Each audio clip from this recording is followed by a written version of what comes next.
안녕하십니까. 3차시 쉽게 이해하는 감염병, 대륙별로 이제 대표적인 감염병을 살펴보도록 하겠습니다. 특히나 여러분이 가시는 지역 국가에 이제 풍토 전염병이 어떤 것이 있는지 철저히 이 사전 준비를 하시고 백신이나 뭐 예방약, 말라리아 예방약 같은 거를 이제 복용하시고 준비를 철저히 하셔야 됩니다.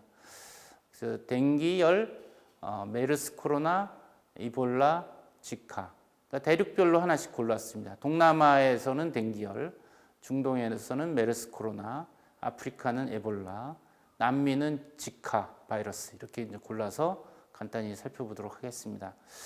동남아에는 이제 모기 매개 전염병인 말라리아, 댕기열도 있지만 수인성 감염병, 장티푸스, 콜레라, 뭐 A형 간염, 또 중동에는 메르스 코로나가 있고, 미국도 안전할 것 같지만 미국에 이 들이나 산에 가시면 라임병, 또 모기 매개 전염병인 웨스턴 아일 뇌염이 있습니다. 그리고 뭐 남미도 역시 말라리아, 최근에 이제 남미 여행들 많이 가십니다. 뭐 마추픽추라든지 또 볼리비아 이런 데 많이 가시는데, 여기도 역시 황열, 또 말라리아, 또 최근에 문제가 되는 임신부가 걸리면 태아 소두증이 있는 지카 바이러스까지 여러분들이 여행을 가시기 전에 각 대륙별 또 각 국가에 어떤 전염병이 유행하는지, 사전에 백신이나 예방약은 어떻게 접종받고 복용해야 되는지, 또 어떤 예방 수칙이나 어떤 예방 조치들이 필요한지를 숙지하고 가시는 것이 안전하게 여러분들이 해외 봉사를 마치고 돌아오시는 첩경이 되겠습니다. 이것은 질병관리청에서 2000년부터 2019년까지 해외에서 걸려서 들어와서 진단이 돼서 신고한 해외 유입 법정 감염병 발생 현황입니다. 가장 많은 병은 댕기열입니다. 273명이 2019년에 보고됐는데, 그만큼 동남아의 대부분, 우리 해외여행의 대부분은 사실 동남아입니다. 가장 많이 가는 지역이 최근에 베트남, 태국, 필리핀, 뭐 인도네시아, 말레이시아 이런 쪽이죠. 그러니까 여기서 걸려오는 댕기열이 가장 많고, 그 다음에 세균성 이질, 식중독, 또 뭐 A형 간염, 뭐 장티푸스, 말라리아, 또 최근에 이제 뭐 2018년, 19년에 홍역이 우리나라 유행했는데, 필리핀, 베트남 이런데 다문화 가정이라든지 젊은 사람들이 가서 걸려서 국내에 들어와서 지역적으로 홍역이 유행한 바가 있습니다. 지구 온난화, 온도가 올라가고 습도가 올라가고 모기, 찐득이 서식이 늘고, 또 오염이 되고, 또 사람들이 대도시에 밀집해 살면서 슬럼화되고 전염병이 확산되기 딱 좋습니다. 그래서 가장 문제가 되는 것이 풍토감염병에서는 물과 식품 오염에 의한 수인성 식품 매개 감염병입니다. 콜레라, 살모넬라, 지알디아시스, 여러 가지 설사병, 이것이 가장 문제고, 두 번째로 많은 것이 모기나 찐득이에 물려서, 모기나 찐득이가 일종의 벡터 매개체이기 때문에 모기 매개 전염병, 찐득이 매개 전염병이 늘고 있습니다. 이것이 다 지구 온난화로 모기나 찐득이의 개체수가 늘고 병원체를 많이 보유한 모기, 찐득이가 늘면서 인체 감염이 늘어서 말라리아, 댕기열, 라임병, 지카, 치kungunya 여러 가지 전염병들이 늘고 있는 것이 이 기후 변화다. 우리가 동남아시아에서 가장 많은 걸려서 오는 것이 댕기열입니다. 실제 댕기열은 동남아에서 큰 문제가 되고 있고, 이것이 이제 아프리카, 남미까지도 발생하고 있지만, 이 에이디스 에집티아이, 이집트 순모기라고 하는 것이 이 댕기 바이러스를 보유하고 있고, 이 모기에 물렸을 때 댕기가 걸리게 됩니다. 이 댕기 바이러스의 특성은 정글이 아니라 주로 도심에 많이 걸립니다. 도심에 많이 서식하고, 특히 싱가포르 같은 경우에 이제 댕기열이 유행을 하는데, 싱가포르에서는 집에 어떤 물 웅덩이라든지 이런 물을 고이면 벌금을 매깁니다. 댕기는 댕기 바이러스를 보유하고 있는 모기에 물리고 4일에서 이제 13일 지나서 잠복기 지나서 갑자기 열이 나고 두통이 있고 근육통이 있고, 소위 몸살 감기 증상으로 시작이 됩니다. 피부에 뭐 발진도 돌 수가 있고 그런 증상들이 나와서 초기에는 그냥 감기 몸살 증상으로 오인할 수가 있죠. 여기 이제 피라미드 보이시는데 사실은 대부분의 환자들은 90% 이상은 바이러스가 들어와도 증상이 없습니다. 이제 10% 이내에서 열이 시작이 되고 또 가장 심한 경우는 샥이 오고 혈압이 떨어지고 출혈이 생깁니다. 여기저기.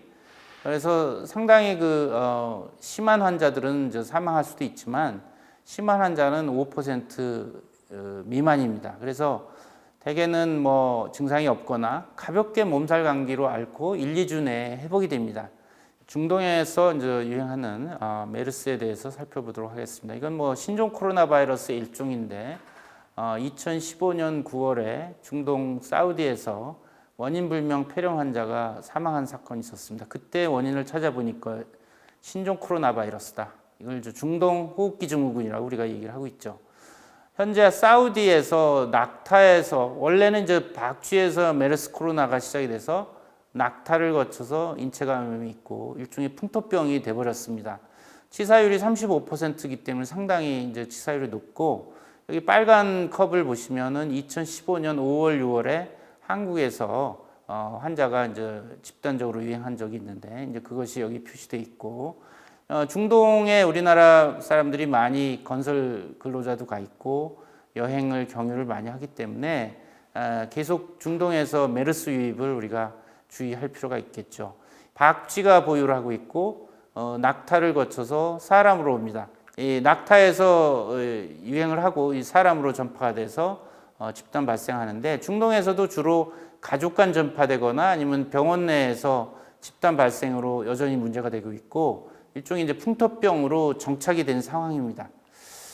코로나 바이러스가 호흡기 점막 세포에 DPP4라고 하는 수용체를 통해서 들어와서 중한 폐렴을 일으키고 이 호흡곤란으로 사망하는데 이것이 이제 2015년 우리나라에서는 치사율이 한 20% 정도였죠.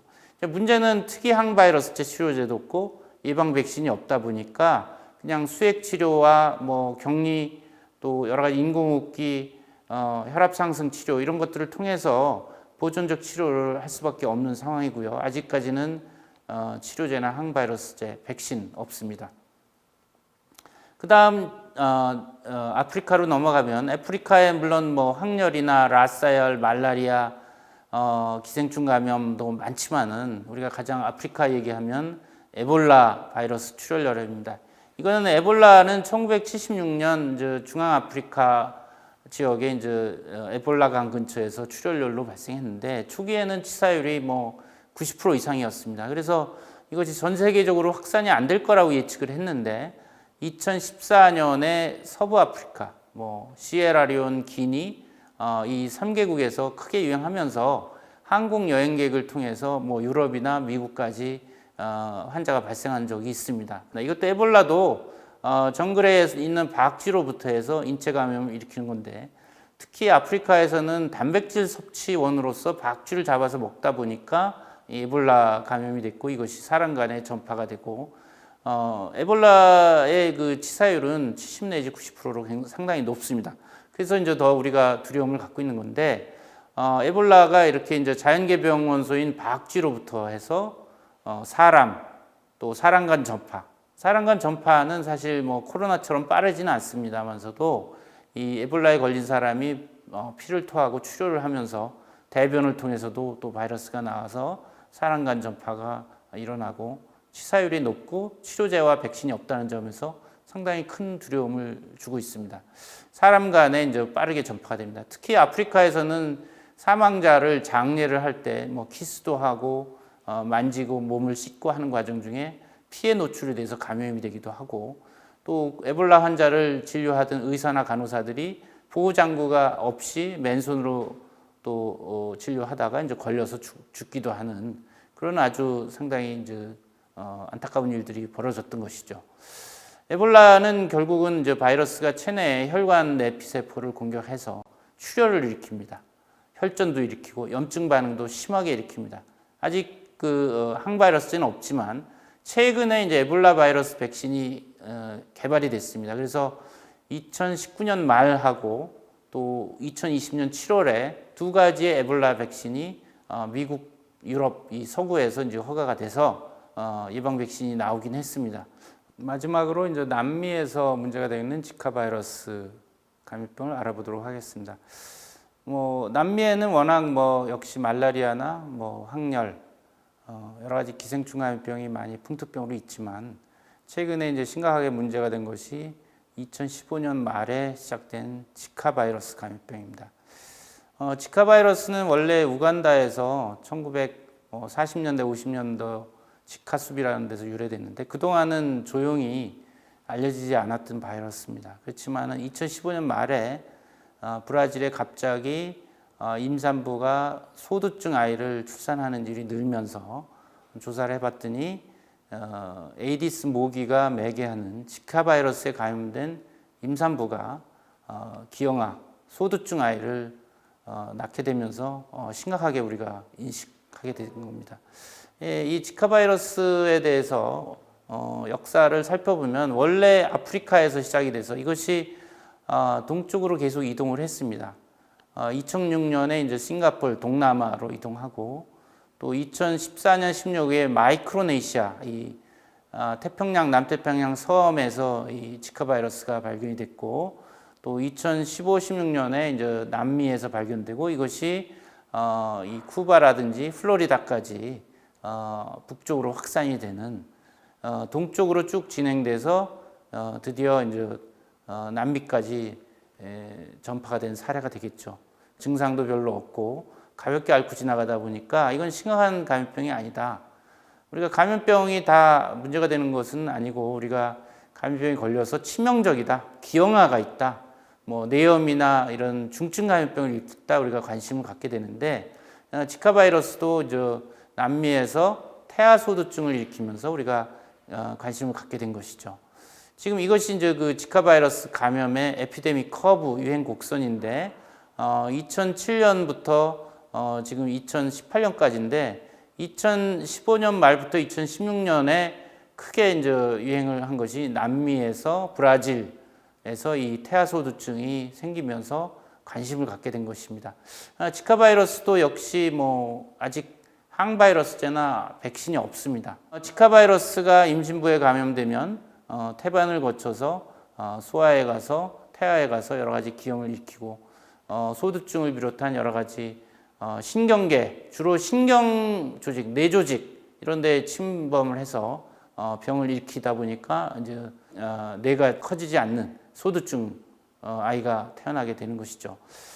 지카 바이러스에 걸리면 결막염이라든지 근관절염, 관절통, 열, 피로감, 우리가 보통 우리 몸살 감기 증상 같은 증상이 나타나는 걸로 시작해서 이 태아에 들어갔을 때는 기형아가 나오기 때문에 이 지카 유행 지역을 임신부가 안 가는 것이 중요하겠고 그 지역에서 모기에 안 걸리도록 하는 것이 중요하다고 생각이 됩니다. 이상 대륙별 감염병에 대해서 말씀드렸고 대표적인 감염병만 말씀드렸는데 여러분들이 해외여행 또 해외 봉사를 가실 때는 사전에 그 지역에 어떤 감염병이 유행하고 무엇이 문제가 되고 있는 건지 풍토병인지 그에 대한 사전 예방 조치를 철저히 하고 현재 가서 예방 수칙을 잘 준수하는 것이 가장 안전한 방법이다. 이런 말씀을 드리고자 합니다.